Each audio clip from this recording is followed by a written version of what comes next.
النهارده الصبح بدري اتفاجئنا بحريق ضخم في مخزن للملابس بشارع الرواعي في منطقة الموسكي في العتبة. طيب، ايه الحكاية؟ وهل الحريق ده مقصود؟ هنا في حكاية وطن هنقولك التفاصيل كلها، بس قبل ما نبدأ ما تنسوش تعملوا لايك واشتراك في القناة. الفجر وصل بلاغ لقوات الأمن بوجود حريق كبير في مخزن ملابس في شارع الرواعي اللي في وسط البلد. وأول ما البلاغ وصل، قوات الأمن فرضت كردون أمني حوالين المنطقة علشان يحافظوا على سلامة الناس اللي في الشارع. 15 سيارة إطفاء وصلت لمكان الحريق ومعاهم طلمبات حريق وسلالم هيدروليكية وعربيات إسعاف، وحاولوا يسيطروا على النار ويمنعوها من الانتشار للعقارات والمحلات اللي جنبها. بس النار كانت قوية وامتدت لمخازن الملابس والأجهزة الكهربية جنبها، وكمان الحريق وصل لسقف واجهة المبنى، وده صعب المهمة على رجال الإطفاء.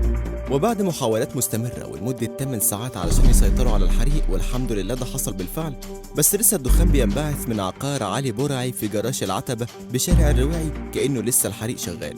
الحمد لله قوات الدفاع المدني قدرت تسيطر على الحريق من غير ما حد يموت، لكن كان في حالات اختناق تم إسعافها في مكان الحادث. لحد دلوقتي كانوا 6 حالات، وفي خسائر مادية كتير، وده بسبب عشرات المحلات والمخازن اللي بقت رماد بعد امتداد النيران ليها. الشرطة كانت موجودة بكثافة علشان تأمن المكان، وبدأت السلطات تحقيقها علشان تعرف أسباب الحريق وتحصر الخسائر المادية. انتقل أيضا لمكان الحريق في العتبة اللواء جمال ياسين مدير إدارة الحماية المدنية بالقاهرة. كمان انتقل اللواء طارق راشد مدير أمن القاهرة الجديد إلى مكان الحريق لمتابعة أعمال مكافحة النيران.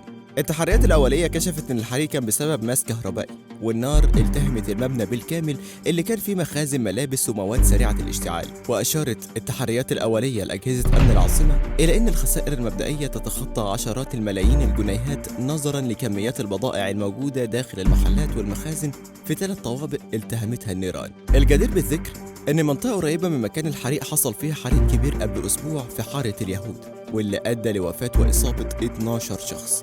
حريق الموسكي النهارده بيضيف لغز جديد لسلسلة الحرائق اللي حصلت في المنطقة مؤخرا، وبيفتح الباب لأسئلة كتير عن أسبابها وإزاي نقدر نتجنبها في المستقبل. وانتم كمان شاركونا برأيكم في الكومنتات، وهل الحريق ده مقصود بفعل فاعل ولا مجرد قضاء وقدر؟